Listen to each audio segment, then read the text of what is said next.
Good afternoon, cherished viewers. Welcome to another episode of Paimuka. Today we'll be talking about students in politics in terms of students taking up leadership roles and giving the student body the best of service. My name is Selassie Herman Kondrobo, your host for today, and I will be joined by two gentlemen from the University of Education, Winneba, in this discussion. Stay tuned, we'll be right back. Hey! Paimuka, don't Paimuka, not to Paimuka, and Yantokwa, a Agronqua, Tamaso, after Paimuka, you did. Welcome back, cherished viewers. This is SAC TV and this is Paimuka. We are live on Facebook at SAC TV and on Instagram at Kobe Success News Updates. Without wasting my time, I have on my right side Mr. Samuel Kunaki from the Graphic Design Department of the University of Education, Winneba. You are welcome, sir. Thank you very much, madam. I'm also good. I hope you've had a good week. How for do? We are on it. It's been very hectic, but we are just managing it. Okay, and on his right side, we have Mr. Ransford Tege from the Geography Department, also of the University of Education, Winneba. You're also welcome, sir. Thank you, madam. I hope you've had a good week as well. Very stressful. Campaign and all that. Charlie, what will we do? So, without wasting my time, Mr. Tege, can you please tell us a bit about yourself, the National Union of Ghana Students, and why does politics matter to you? Okay.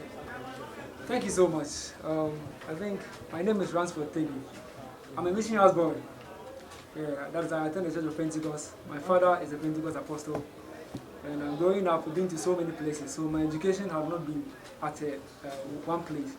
I was born and raised in the Ashanti region. So I had my basic education in the Ashanti region in my JHS. But my SHS, I had it at the Bonnish region, currently the Bonnish region, which is the Atebu. I completed Atebu Senior High School in 2015. And I was the SRC president by then in the school there. So that is what a bit about myself. I think there can be a next question to that. Tell us about the organization you are contesting. Okay, the National Union of Ghana Students was first came to being in the 1930s. That was the main aim by then was to help and fight against colonial rule. So I think by 1962, when automatically became a republic, the name was changed into the current name, which is the National Union of Ghana Students. And the biggest association of students, that is, it comprises of students from the basic school to PhD level. Once you are a student and you have Ghanaian descent, whether you are in the country or outside the country, you are a member of the National Union of Ghana Students.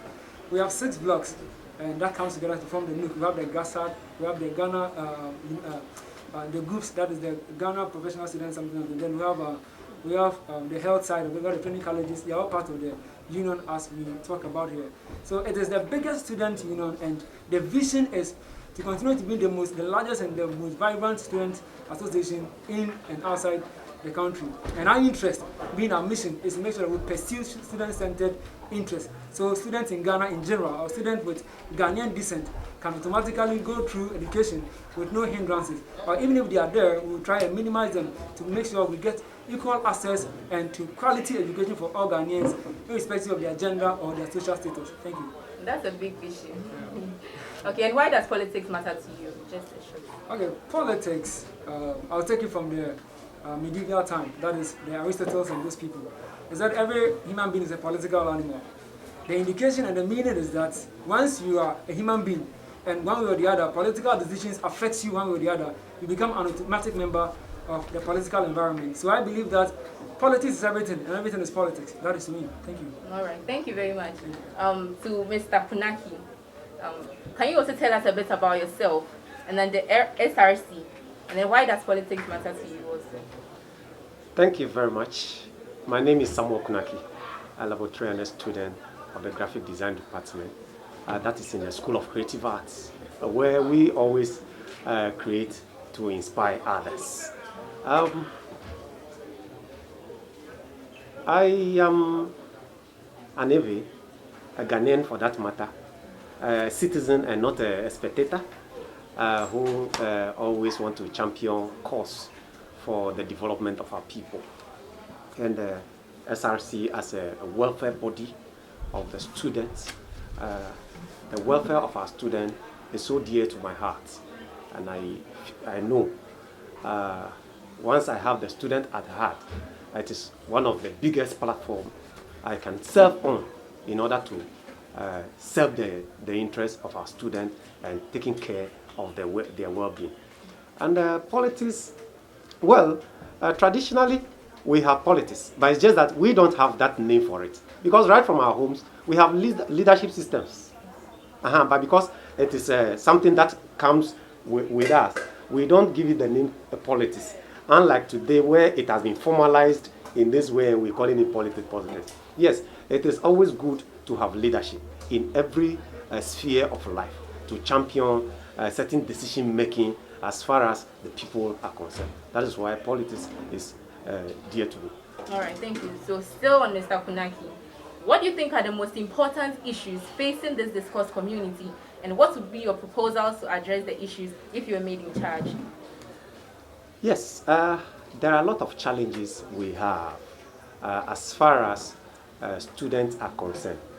Number one, we have issues with accommodation. We have issues with student transport. We have issues with network or internet accessibility.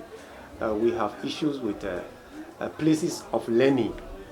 We have issues of accessing lecture halls. And we have a lot of issues. But you will realize that there's a lot that needs to be done in order to bring these issues to the barest minimum, so that our students can have that freedom to be able to undergo their academic work successfully. So for me, these are some of the areas I want to champion. For example, for internet connectivity, let me pay glory tribute to the current administration who have put in place data SIM for our students to just give them that supplement for the Wi-Fi we have on campus. I am looking forward to continue that project because I have interacted with a lot of students and I realized that it was a very good intervention helping them to pursue their research work and everything you can talk about as far as academic is concerned. And I'm also looking at student entrepreneurial support scheme. I have realized that there are a lot of our students who are talented and can do something and become employers at the end of the day and employing a lot of people, which is the biggest challenge we have in our country. So I feel that having this entrepreneurial support scheme where we have to engage technocrats, experts, to provide that special guidance to our students. If it comes to maybe training them in a particular field, we help in that regard as a leadership to equip our students so that our students will not leave here and begin to look for a job, but they will go there as employers and employ people. I think it will go a long way to support our cause. And UEW, we don't want to train students who will go out there and be begging for jobs. We want to go out there because in our logo, we want to become the touch of our world. And if we are the touch of our world, we are looking at providing situations that will cater for the challenges we have in our society. And unemployment is a great challenge in our society, and giving this support to our student entrepreneurs will go a long way to reduce this challenge to the barest minimum. Thank you. That's a nice issue there. To Mr. Tege, please tell us about some policies or your manifesto and then some things you are going to bring on board that's going to favor the student body. Okay. Thank you. I think before we came to school as freshers, day one, what we're told before we came to school was make sure you excel academically. So that is everyone's number one top priority that we tend to achieve. Number two, we live in an environment, and as a geographer, I think the environment is something I study every day. It's something I study both practically and theoretically. Going forward, after the environment, we look at ourselves after school. What happens? So these are things that became the standpoints as to how I drew my policies. Starting from education, we've realized that as students here, One of the things our colleagues face, myself, I've been a victim of that, is that you come to school, the first semester, last semester's exams comes, the result is out, and sometimes you say, my child, course way there, I should have gotten something better than what I had. You get an IC, you have no idea about how the IC came. Sometimes you get a grade you think you can defend. So one of the things I want to do, if I'm given a nod as the local meet president, is that we are going to form faculty-based committees. These are going to be standing committees, and these committees are going to be the departmental presidents of the faculty, the general secretaries, and the general course reps will come together to form this committee. Their mandate will be this: when we come for a first semester and you have any academic-related problem, as in your grade, you submit all your queries through the general course rep into the committee. Let me use our faculty. I'm from the social science faculty. I do geography and political studies. We have students from political and who does economics, who does history, so we are interwoven. What happens is that because these presidents will be all on this committee, when you bring your queries, that maybe the first 2-3 weeks, we'll open it for everybody to bring his query. Then this committee, on behalf of you, will present your problems to the respective lecturers. So they'll sort it out for you. Why are we doing this? Sometimes, my little research I've done is that some people even fear to go close their lectures. So their ICs will be in their portal, their E's will be in their portal, till they get to level 400, where they are not given the chance to go and do their intention. You get what I'm talking about? So when we are able to come up with a policy like this, it is going to be a general policy which is going to be there. The committee is going to be there forever and ever. And even after we moving out of campus, it is going to help students who are going to come after us. Okay. Number 2, we look at accommodation. The first day we came to school as freshers, the first place we went to where we sleep. So I have a policy which is going to be a collaborative policy. Is that we're going to collaborate with the SRC and the JCRCs. What we want to do is this: we want to regulate and digitize all hostel and halls on campus. These are going to be the importance of that. Students will not move from their respective homes, from wherever they are, to move all the way to campus in search of hostels. Even on their way, there are incidents of accident that you are going to spend a lot of money on your T&T. But when this policy is able to come to bear, what is going to happen is that you'll be at the comfort of your home, just like others university does. You go online or you go onto this app, you book this hostel, then that will be it. You come to school, you have a hostel. This is also going to force the hostel managers to be able to renovate their hostels, which are substandard into certain standards, because we're going to involve the rent control into this. So if your hostel is not up to the level where they can accommodate students, you're not going to be allowed on that. Number 2, we are going to regulate the price of these hostels, because almost every student on campus feels cheated when it comes to hostel issues. Number 3 is our environment. As a geographer, I can't draw my policies without considering the environment. We've got to realize from our research that we have 3 major wastes that UW students mostly generate. We have the organic or inorganic waste, we have the paper waste, and we have the plastic waste. So we're spoken with that bins for free. Then these bins, at every 100 meters, we're going to get 3 different bins of different colors. One is going to accommodate the organic waste, the other is going to accommodate the paper waste, and the other is going to accommodate the plastic waste. After these bins are full, they'll come and pick these things away. They'll go and recycle it. The importance of this: 1, our environment is going to be clean. Number 2, they're going to recycle this into things like toilet roll. Once they come back and sell it to us at a reduced price. So even though we are generating this waste, the biggest motive of this policy is to keep the environment clean. And once the environment is clean, what is going to happen is that the students as ourselves, we're going to get dividends from it, and we're still going to get this toilet rolls at very reduced prices. The next one is that we want to engage on mass registration of passport and birth certificate and other valid national documents. We believe that when you come to the university and you go home, you see the respect they give to you is higher than before you came. So you have to, before you complete school as a university student, I believe personally with my team that you have to have certain documents that are going to really help you to make sure at least you advance in life in as much as you move outside campus. So we're speaking with a guy from his department, that's KKB. He has a consult who are into passport and birth certificate. We're speaking to the consult, and they are ready that home. They give us a note.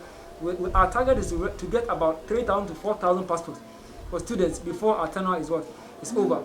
Then the last one, which is not the least, is that we want to embark on educator-related seminars, especially on student loan and scholarships.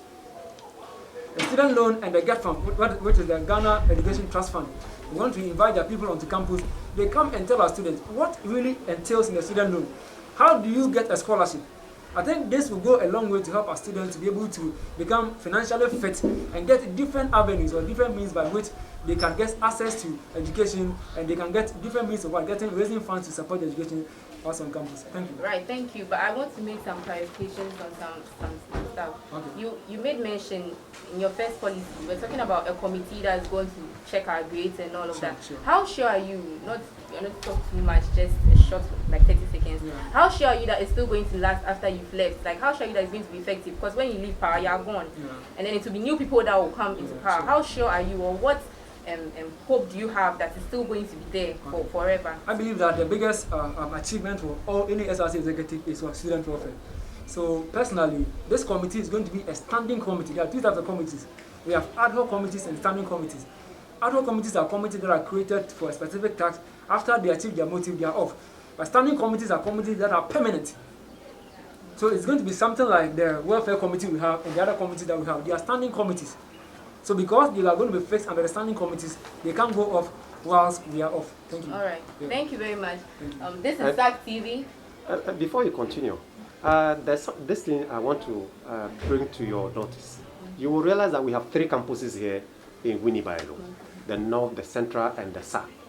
Currently, as we speak, assuming we are having lectures in the evening and there's light out, it means that those at South, their lecture has ended. But the 2 campuses will still be running because they have a standby generator that gives them light. So we are also looking at, if we are really interested in our student welfare, why don't we give those at the South also a standby generator, so that in case of such power outages, they can also continue their academic work. It will interest you to know that the only radio station we have on campus, Radio Windy Bay, runs on the same support. Now, if there's power outage, it means that no information will come from the radio station to the student body. Remember that we use the radio station for lectures. So if there's a lecture ongoing and there's power outage, it means that that lecture is over. I hope you are getting my point. But if we have this plant over there, even though there may be power outages, but our students will continue to pursue their academic work. And you realize that on campus, there are a lot of places that students apply to go for lectures to and fro. But most of these places are very dark at night. One place is at faculty, the small gate there. One is at the basic school here, leading to the mosque and to faculty. And some of these places, I think, as student leadership, we need to provide lights over there. Currently, I have provided one at the small gate at faculty, which students are confessing that it is actually a good initiative and it's helping them. But you see, where we are standing, our resources will be too meager to do the whole of that. So that is why we are appealing to our students to look at the positivity of our policies and give us the opportunity. So that once we get the opportunity, we'll be able to do all these things for them so that we'll all be fine to go with academic. You remember that usually at those stretches, they used to rob our students. There have been several complaints about students become victims of for these people and all that. So these are some of the things we are looking at so that we can reduce some of those things to the barest minimum. Like the accommodation my brother was talking about. Because of the accommodation prices, students will have to go far away to places where maybe the demand is very low, then they can get the rents at reduced prices. There's a need for us to put our shuttles to work so that our students can be comfortable coming to lectures and going back without any struggle. So these are some of the things we are looking at, especially myself, Kunaki Samuel. These are some of the things that are beating my heart, and I am pleading with the student body to give me the nod so that we can expand this thing to satisfy our children to the maximum. All right, thank you very much, Mr. Kunaki. This is SAC TV, and we are still on the issue of students in politics. Stay tuned with us. We'll be right back after this break. Hey! Paimuka, don't Paimuka, Namso Paimuka, and Yantokwa, Agronqua, Tamaso. After Paimuka Jumadin, on the 23rd of January 2021. Paimuka Jumadin, SAC TV, and in a pound for Omukamutibo, Munafan and Rena Swan, it is Edmund at 4 p.m. sharp, live on SAC TV, Facebook SAC TV, YouTube SAC TV, Instagram, Computer Set News Update. Watch out! Welcome, cherished viewers. This is still SAC TV, and we are on the show Paimuka. We are still discussing students in politics, and I'm here with two gentlemen from the University of Education, Winneba. So moving on, Mr. Kunaki, I want to ask you, most people have cynical views towards politicians and the SRC in the case when it comes to managing funds. How would you respond to that? Well, there has always been issues of such nature. That is not to say that politicians are not doing well. Most politicians out there are doing very well. But most of the time, because of the personal interests that we attach to some of these things, that makes us see them in that kind of light. Mind you, when the politician is doing something, he is not only considering only you or only one aspect of that project. His interest is how would that project benefit the larger population. And as a student leaders, we are also looking at trying to create that platform that will address the bigger need than trying to satisfy an individual. Because we are not here to satisfy only a particular interest. We are seeking to satisfy or deal with all our students holistically. So sometimes, because the people are seeing it from their own point of view, that is why most of the time they have these issues about politicians. Mind you, leadership is an artwork. The fact that the angle you are looking at does not resemble you does not make it ugly. I hope you are getting my point. You are looking from an angle. Somebody is also looking at it from another angle. Perhaps where one person is looking at it looks very beautiful. Where you are also looking at it looks very beautiful. It is the mentality we create about the whole thing. Now, let me tell you, you don't just look at it because it did not resemble you, then you begin to attack it. Find out what should be your input to making it work better. Because if you think that it is not working better, I think you have something in you. You have an idea that you feel would be better. Come on board and come and support the cause. Let us make it successful. Let us forget about, oh, let me pull him down. No. At the end of the day, the legacy we want to leave, our children will come to benefit from it, whether good or bad. So as we are here, we should not be thinking about our own interest, our own comfort. We should also be thinking about the future. Because whatever we do today will go a long way to affect our generations. Today, let me tell you, these online issues that we have issues with, because this is not working, those same courses, we are offering them online from other institutions. People sacrifice for it. This is how some people also started it. And today, things have worked and they are enjoying it, and we want to be part of their system. If we want to be part of their system, we should not forget that somebody also toiled for it, somebody also wept for it, somebody cried for it. This is the time that we have. Let us also calm down. Let's see how we can contribute to it and make it successful. So that tomorrow our children will also come and enjoy it, and others elsewhere would also want to be part of it. These are some of the things we should be looking at. So today, every beginning has its own challenge. Are you getting my point? Every beginning has its own challenge. Yes, let's agree that we have the challenges. And let us work together assiduously so that tomorrow we will be proud of today's talk. Thank you. All right. Thank you very much. Still on you, I want you to clarify something for me too. Looking at the SRC and its leadership history, especially in so many tertiary colleges in Ghana, and even here, you agree that the presidency is a boys' club. It's like most of those that come in to contest for the presidency are all males. You don't really see the females coming in. What do you think is the cause of that? Well, it is our orientation. Right from our forefathers, it is believed that the woman's or the girl child education ends in the kitchen. So that mentality has been there for ages. And because of that, the men have dominated the leadership roles. Where if you go to our homes, in some cultures, the wife has no right to suggest that this is the right thing, let us do it. It is purely the man's business to steer the affairs of the family, whether good or bad. And that has transcended into our educational system. And it has been like that over the period. Thank God today we are realizing that gap, and we are now bringing our women alongside with us, so that tomorrow we will have women of much competence. That is not suggesting that our women are not competent. I am one person who believes that what the man can do, the women can also do it, and perhaps sometimes do it better.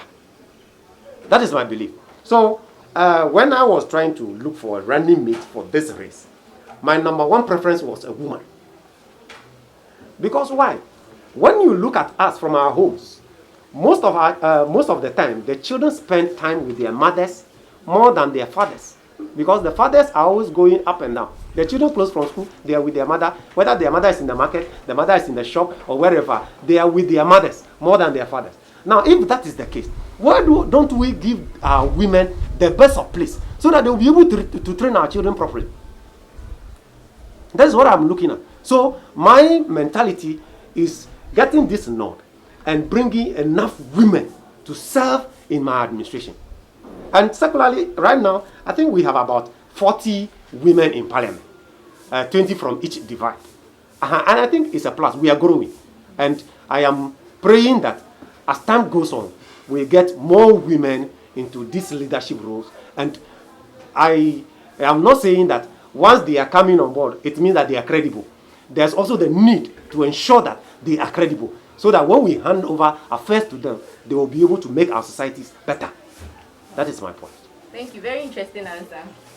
Right. To Mr. Tege, yes. Okay, I would like to ask you, are there any challenges you are facing as an aspirant, or perhaps you think your co-aspirants are facing in your campaign? Because we know coronavirus is here, and then you can't gather students together to talk to them. So what are you doing about it, facing in that aspect? Okay, thank you. I think for challenges, we are facing some of them. And the bottom line is that when you try to look at where they came from, you relate it to COVID-19. And I think when you relate it to COVID-19, every man would kind of understand you. Because of COVID-19, you can't do mass campaign. You can't really gather people in their numbers and talk to them. Number two, even upon visiting them in their hostels, most of them will not give you access because they believe that nobody knows who is the carrier of the virus. So one way or the other, because politics, you have to talk to a lot of people before they understand you better, they understand your policies, your vision and mission. It's becoming very difficult. And we believe that at some point, students will vote based on certain issues other than the competency that they are looking for, because getting access to them, to really talk to them about what you're looking for, you're not getting them. And that alone, it's one of the biggest stumbling blocks that we are facing within this year's campaign. But besides that, I think everything is fine. And just like the tradition goes, things are flowing and we are hoping for the best. Thank you. All right. Also, another question for you. What are some of the measures we can put in place as a university or the students' body in ensuring that we elect the best candidates into office? Like, what are some of the qualities you think we should see in someone? You are come to tell us your qualities. You are told that you are doing this and this and that. What qualities should we see in you in terms of like you going about your daily activities on campus? What are we supposed to see that will convince us to vote for you and know that you are the right person for the job? Okay, thank you so much. I always say that last year I was deeply involved in the student politics, and this year too, it's my time. That's last 2 years, this year. And what I can say is that what wins election, as far as student environment is concerned, is what you did from day one when you arrived as a level 100 student. And so when people got to know you wanted a position. And I believe that because of issues of funds, as compared to the national politics, you can't really promise much. You get what we're talking about? But if you know the person, if you study the person from where he started from, the one he came to school, and what he's done from day one till today, you base on that and say that yes, I will vote for this person or I will vote for that person because of what competency he or she has shown. If I'm relating that to myself, when I came here level 100, from day one, God has blessed me so much that we are very academically very good. So I don't know the last time I slept when it got to exam, because I had my own colleagues. I have colleagues in other departments that I help just to make sure they get access to good grades, because that is why they are here. You know, sometimes, just like last semester when we came before the COVID break, my department, we did a course in the Department of Psychology, which was Principles and Practice of Teacher Education. And about 50% of our people had ISIS. Even though I wasn't a corporate, but talking to them at some point in time, that department, getting access to them is very difficult. I took it upon myself. I wasn't a course rep, and nobody feared to approach them. I took it upon myself. I went to them. I was on them for about 2-3 weeks. And by God's grace, everything got sorted out. We have people in that department, sometimes we don't have the money. But when it gets to a point where we have to help, we try to do all those things. Looking at it from the point that we are here today, but we don't know where we'll be tomorrow. So I believe that if someone avails himself as a student for a position, the person tends to always be good in the space of that time. You get it? But if we want to really understand the people, we should go back and dig deep into who they were before, because we realized they wanted a position. And based on that, we can make rightful judgments as to whether the person will still be who we are looking for today or will change for the worse or the better. Thank you. All right. Yeah. This is SAC TV, and we are live on Facebook at SAC TV, on Instagram at Kobe Success News Updates, and we are live on YouTube at SAC TV. You can send in your comments and your questions through our Facebook page. Right, so I have a question for both of you. Okay. I don't know who would like to go first. Before you even go into the question, the issue about COVID and the challenges with the campaign staff.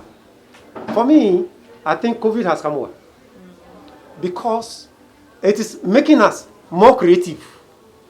Because there are a lot of ways we can reach out to our people than maybe going to the lecture halls. Sometimes the people need to meet with us face to face, interrogate us. But with a classroom like that, maybe there's even a lecture ongoing. You will not have enough time to be able to deal with probably some mind-boggling issues that the student might even have to be addressed. So I think this time the system is more organized and everybody is trying to be creative in an attempt to reach their audience, and I think it's good. Okay. I also wanted to touch on the gender issues in politics, but I think you didn't. I don't know whether you permit me to touch. I'm coming to that. That's what we to ask both of you. So, I want to ask you personally, though you touched on it like some minutes back, but then I want to ask you personally, what do you think needs to be done to address the gender gap in the SRC or NUG's presidency or in your executive body to have strong female representation in the political process and female presidents for that matter? Yes, so who go first? Oh, that issue is a very beautiful one. Personally, I have decided that my administration will see 50% female or gender balance in my administration. I have already told you. Last year, I attended Women Conference on Leadership, Women in Politics, organized by the current NUG's Women Commissioner at Central Campus. And we are looking at how we can bring women on board to champion our leadership cause. I think one of the things we should be looking at addressing is orientation for our women, so that they leave that kind of mentality. Oh, this one is for men, this one is for men. No. They don't have the confidence. Most of them don't have the confidence to take up the challenge.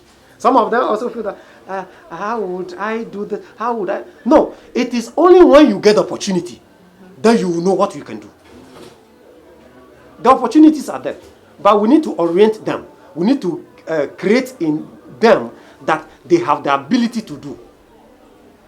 That is why I personally decided to allocate 50% of my administration to our women, because I know with my work as a teacher, dealing with students and dealing with parents, I believe that the women can do it. So at a point in time in my school, you know, basic school like this, you have a boys prefect, then you have a girls prefect. But at a point in time, I say no. That tradition, let us leave it. Let us open for student prefectorial election. The girls should also contend to be the senior prefect of the school. So what we have is senior prefect, not boys prefect or girls prefect, where they contested, and eventually a girl emerged to become the assistant school prefect. And you can see how they collaborated and led that administration. It was massive. And everybody was like, how do you... So other schools came to ask us, how did you do it? Yes, I was even looking at a situation where we have a female as the senior prefect of the school, so that we support her and see what she can do. And that will give a lot of confidence to other colleagues that, oh, if she's doing it, then I can also do it.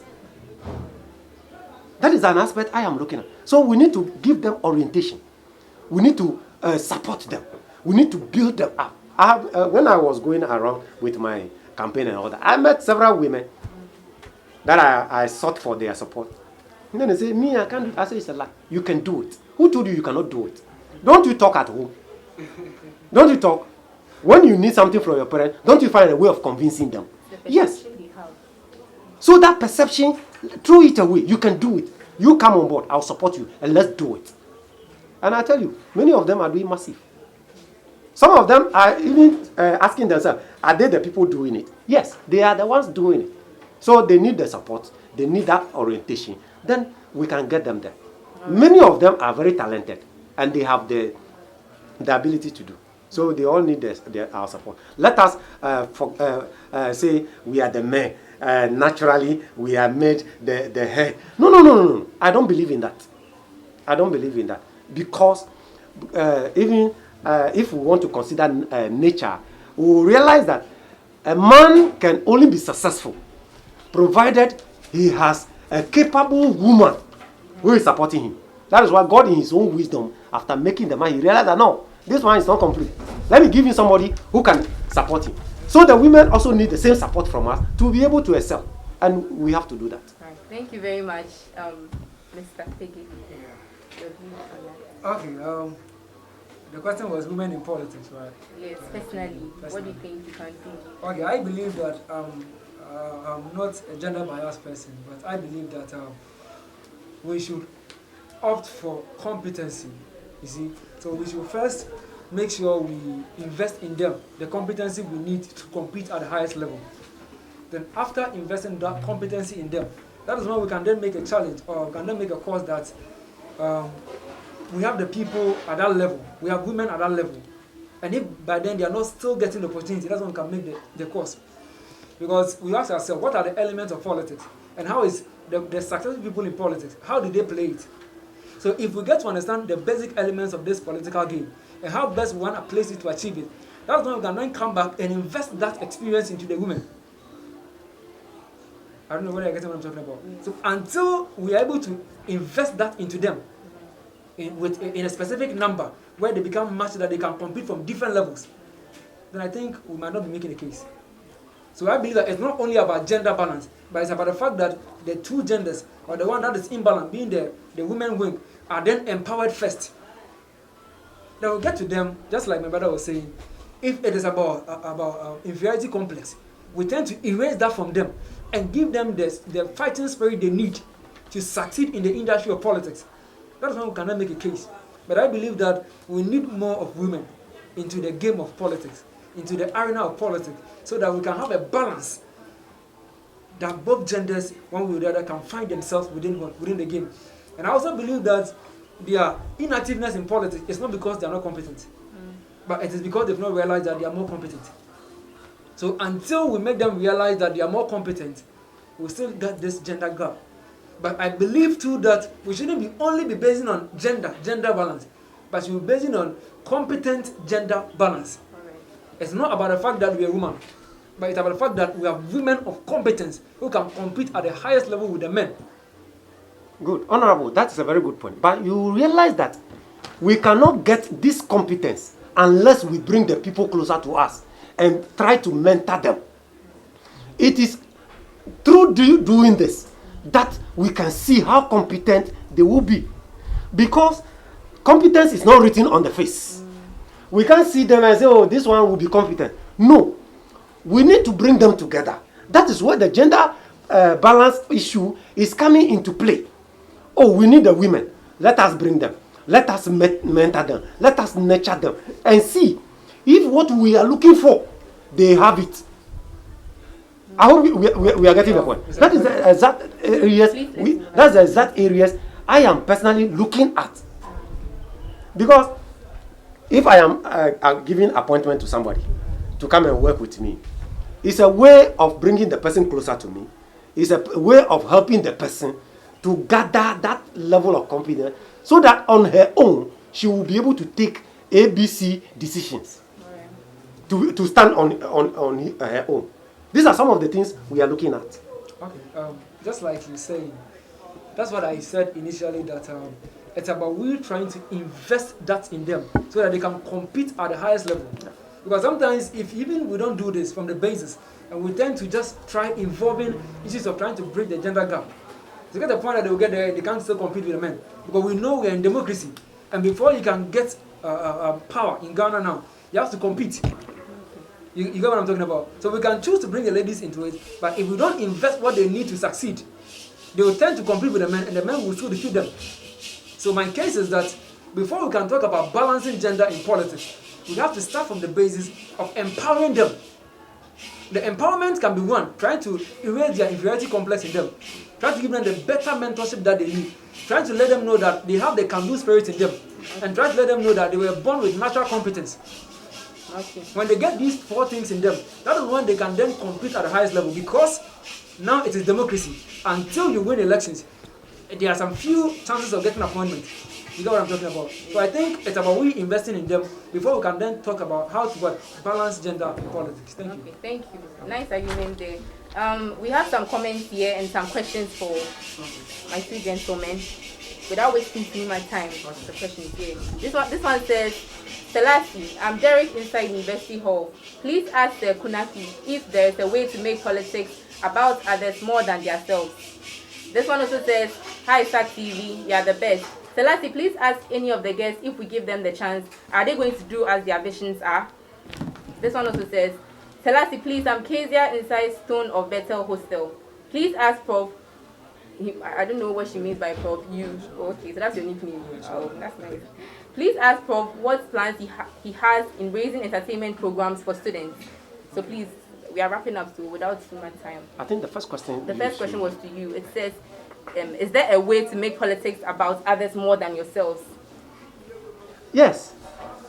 Honestly, even during vetting, I think similar question was posed. And I told them that I am not into this game for self-interest. I am personally here to work for the welfare of our students. And when it comes to the policies I outlined over there, they are not lip services. They are things I am convinced. That is why I don't want to look at too many things.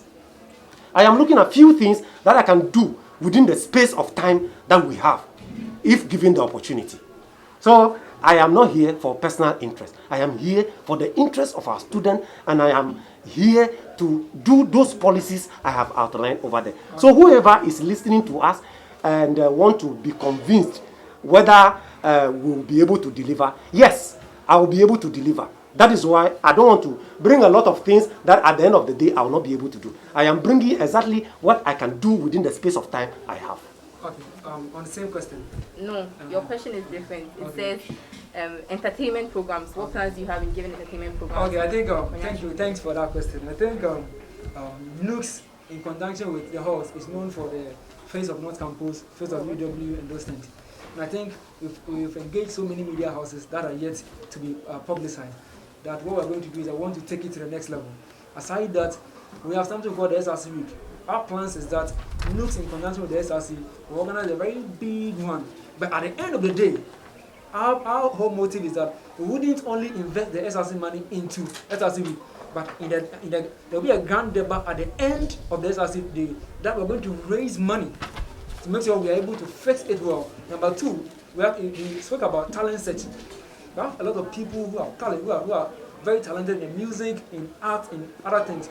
Our quest is that we try to open up the space for them so that they can move through that space we open But it seems very close. When it is open, we get to search for these talents and make sure that we're able to promote them.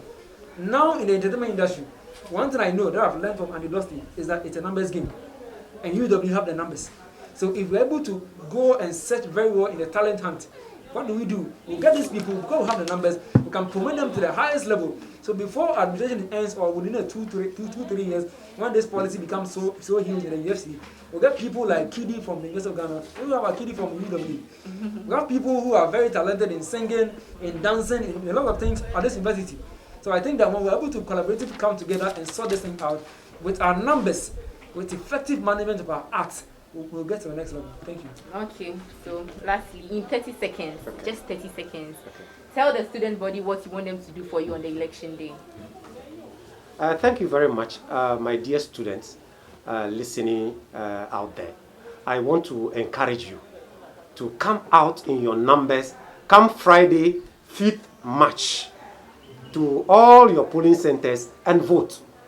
And vote massively for Samuel, Kunaki, and Wanda Genya to become the next Student Representative Council president, so that we champion this cause that we are talking about, your welfare, because that is our mandate. It is not a lip service we are paying to you.